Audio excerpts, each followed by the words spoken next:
Hello दोस्तों, स्वागत है आपका हमारे चैनल द पूजा शो पर। तो दोस्तों, आज के एपिसोड की शुरुआत होती है गिरधर और उसके बेटे कीनू से। जहां गिरधर अपने बेटे से पूछता है कि बेटा तुम क्या बना रहे हो। कीनू बड़े ही मासूम अंदाज में कहता है कि पापा मैं रॉकेट बना रहा हूँ, जिसमें मैं और दादाजी बैठकर चांद पर जाएंगे। और कीनू की ये बात सुनकर गिरधर कहता है कि अच्छा, इसमें मैं तुम्हारी कुछ मदद कर दूं। गिरधर की ये बदली हुई सोच देखकर रसोई में काम कर रही राधा के चेहरे पर भी मुस्कान आ जाती है।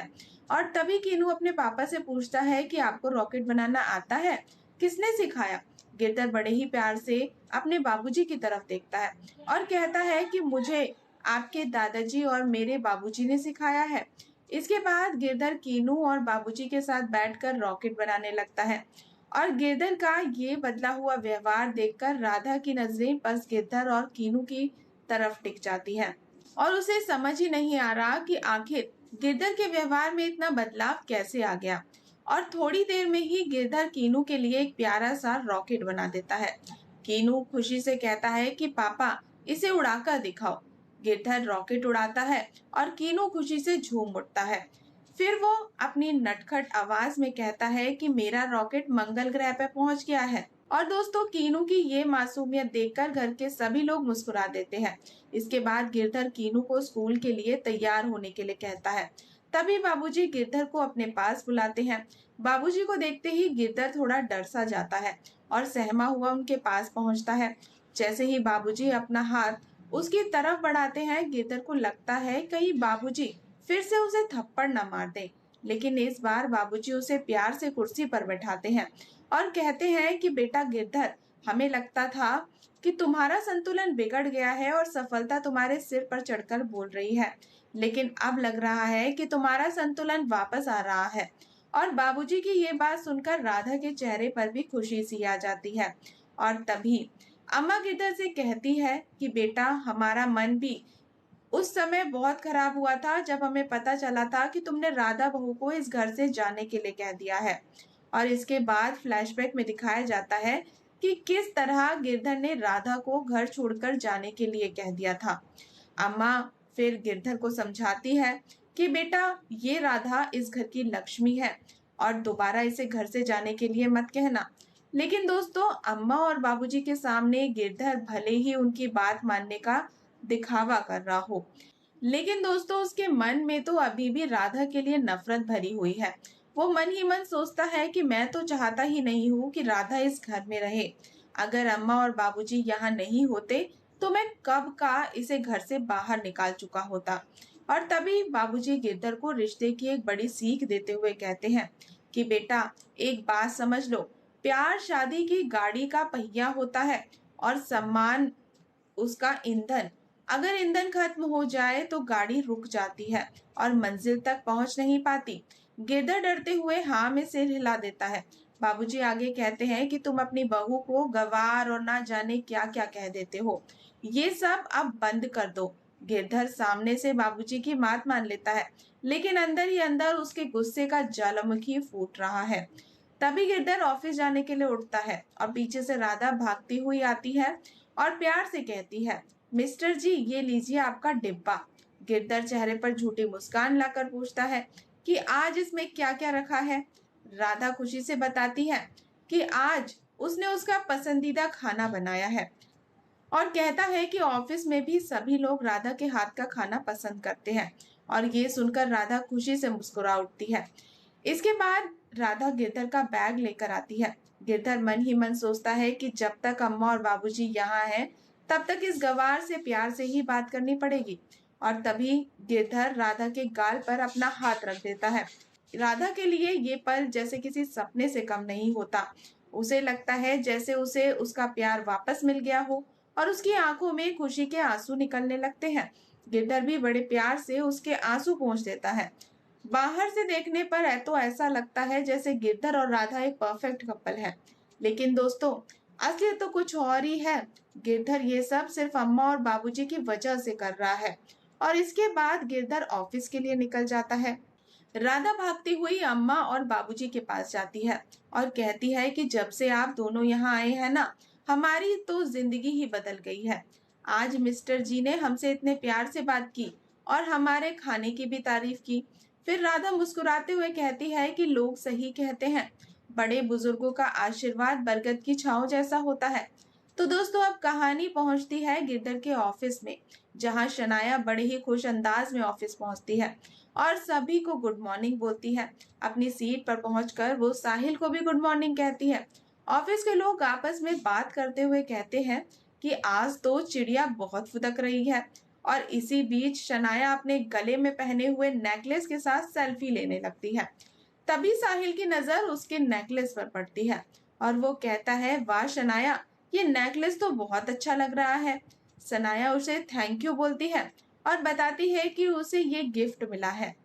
लेकिन दोस्तों साहिल के मन में तो खुशी की लहर दौड़ जाती है और वो मन ही मन सोचता है कि मुझे पता था कि शनाया को मेरा गिफ्ट जरूर पसंद आएगा। और वो सोचता है कि जिस तरह इस नेकलेस पर साहिल और शनाया के नाम जुड़े हैं, काश असल जिंदगी में भी वो दोनों एक हो जाए। यानी यहाँ एक नई प्रेम कहानी जन्म ले चुकी है। लेकिन सबसे बड़ा सवाल ये है दोस्तों कि जब शनाया को पता चलेगा कि साहिल उससे प्यार करता है, तो उसका रिएक्शन क्या होगा? क्या वो साहिल के प्यार को ठुकरा देगी या फिर उसके प्यार को देखकर गिरधर को छोड़कर साहिल के पास चली जाएगी?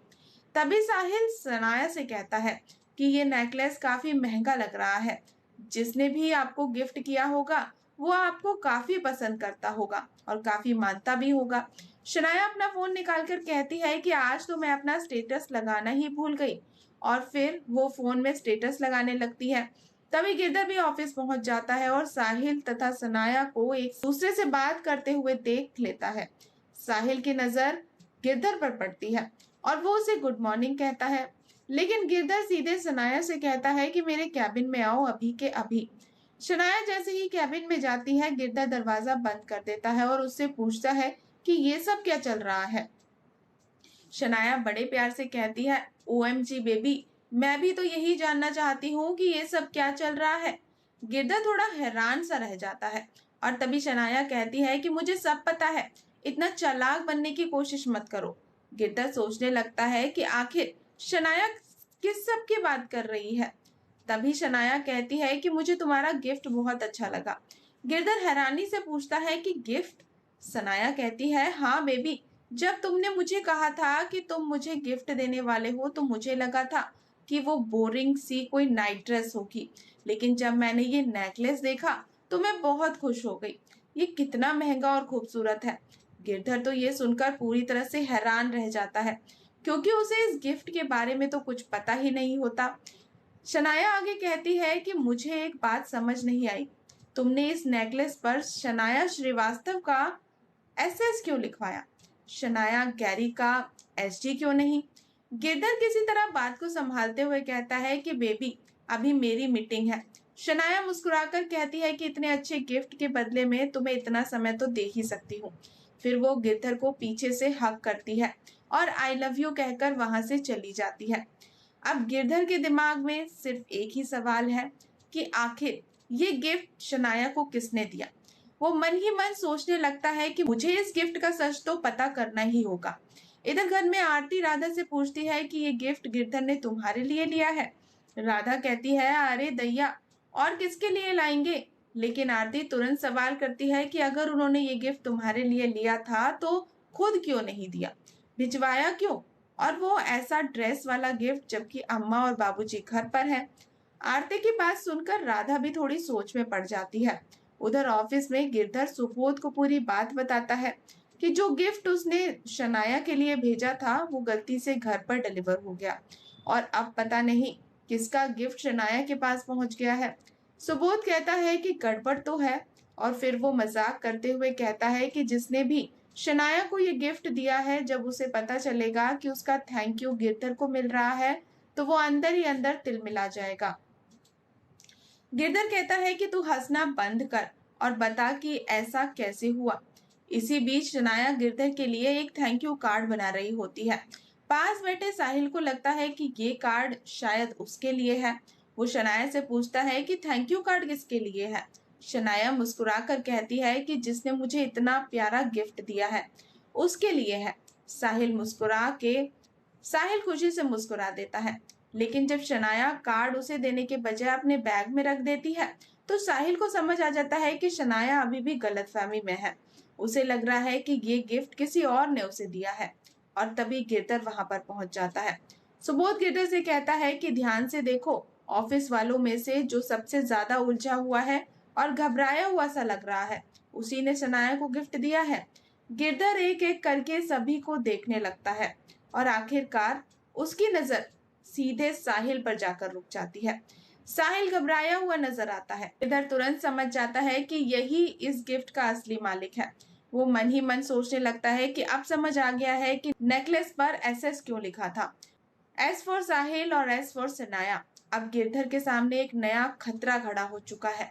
इधर आरती राधा से कहती है कि हो सकता है गिरधर ने ये गिफ्ट किसी और के लिए लिया हो, लेकिन राधा कहती है अरे दैया, हमारे अलावा वो किसके लिए गिफ्ट लाएंगे। फिर राधा आरती से पूछती है कि बताओ ना, हमें गिरधर को इसके बदले कौन सा गिफ्ट देना चाहिए। फिर आरती उसे सलाह देती है कि तू गिरधर को कहीं डेट पर लेकर जा। राधा मासूमियत से पूछती है कि डेट मतलब तारीख। आरती हंसते हुए कहती है कि मेरी भोली भाली राधा, डेट मतलब कहीं घूमने जाना, साथ में खाना खाना और ढेर सारी रोमांटिक बातें करना।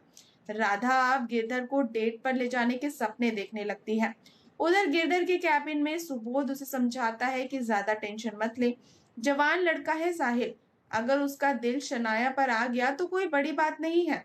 गिरधर चिढ़कर कहता है कि मैं बूढ़ा हूं क्या। सुबोध हंसते हुए कहता है कि मेरा मतलब वो नहीं है, लेकिन सच तो ये है कि साहिल और शनाया की उम्र एक जैसी है। अगर दोनों के बीच दोस्ती से बढ़कर कुछ और हो जाए तो तुम्हें ज्यादा परेशान नहीं होना चाहिए। गिरधर गुस्से में कहता है कि तू जा, मुझे बहुत काम है, मुझे अभी इस बारे में कोई बात नहीं करनी।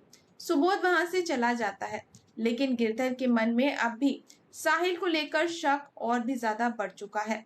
वो रिसेप्शन पर फोन करता है और साहिल को अपने कैबिन में भेजने के लिए कह देता है। दूसरी तरफ घर में राधा सोचते हुए इधर उधर चक्कर लगा रही होती है। तभी वहां पर बाबूजी आ जाते हैं और पूछते हैं कि क्या हुआ बहू, कोई परेशानी है क्या। तभी वहां पर अम्मा भी आ जाती है और पूछती है कि क्या हुआ बिटिया, बताओ। राधा शर्माते हुए कहती है कि वो मिस्टर जी ने हमको गिफ्ट दिए हैं, हम भी उनको अब गिफ्ट देना चाहते हैं, हम ना उन्हें डेट पर ले जाना चाहते हैं। बाबूजी मुस्कुरा कर कहते हैं तुम्हारा मतलब डेट पर है। राधा कहती है कि हाँ, हम मिस्टर जी को बाहर कहीं लेकर जाना चाहते हैं, उनके लिए उनका मनपसंद कुछ बनाकर लेकर जाएंगे और फिर उनसे खूब सारी बातें करेंगे। अम्मा कहती है कि ये तो बहुत अच्छा सोचा है बेटिया। अम्मा सलाह देती है कि तुम उनके लिए सत्तू के पराठे बनाकर लेके जाना, जो उसे बहुत पसंद है। लेकिन राधा कहती है पराठे क्यों अम्मा जी, हम उनके लिए कुछ विदेशी खाना बनाएंगे। फिर वो बाबूजी से कहती है कि आपके फोन पर जो विदेशी खाने वाली वीडियो है ना, वो हमें दिखाइए, हम उसे देखकर मिस्टर जी के लिए कुछ खास बनाएंगे। बाबूजी हंसते हुए अपना फोन निकालकर राधा को दे देते हैं। अब दूसरी तरफ साहिल गिरधर के कैबिन में पहुंच जाता है। गिरधर उसे देखते ही कहता है साहिल ब्रो। साहिल ये सुनकर थोड़ा चौंक सा जाता है। गिरधर आगे कहता है कि साहिल ब्रो, बहुत चर्चे हैं तुम्हारे ऑफिस में, बहुत होनहार और कर्मठ लड़के हो। साहिल गिरधर को थैंक यू बोलता है और कहता है कि मुझे भी ये ऑफिस बहुत पसंद है सर। और गिरधर मुस्कुराते हुए कहता है कि जानता हूँ तुम्हें ये ऑफिस इतना क्यों पसंद आ रहा है। तो अब दोस्तों, गिरधर ने साहिल को अपने कैबिन में क्यों बुलाया है? क्या वो साहिल से सीधे इस नेकलेस का राज पूछेगा? क्या गिरधर को पता चल जाएगा कि साहिल सच में शनाया से प्यार करता है? और दूसरी तरफ राधा जिस डेट का सपना देख रही है, क्या वो सच में गिरधर को अपने साथ बाहर ले जा पाएगी, या फिर गिरधर की असलियत सामने आने से राधा के सारे सपने एक बार फिर टूट जाएंगे? आने वाले एपिसोड में गिरधर और साहिल के बीच होने वाली बातचीत कहानी में बहुत बड़ा मोड़ लेकर आने वाली है। तो दोस्तों, आपको क्या लगता है, शनाया को मिला ये नेकलेस सच में साहिल ने दिया है या इसके पीछे कोई और ही राज छुपा हुआ है? अपनी राय हमें कमेंट बॉक्स में जरूर बताएं। और दोस्तों, अगर आपको हमारी आज की ये अपडेट पसंद आई हो तो वीडियो को लाइक करें, चैनल को सब्सक्राइब करें और बेल आइकन को दबाना बिल्कुल ना भूलें। मिलते हैं नेक्स्ट अपडेट के साथ, तब तक के लिए गुड बाय।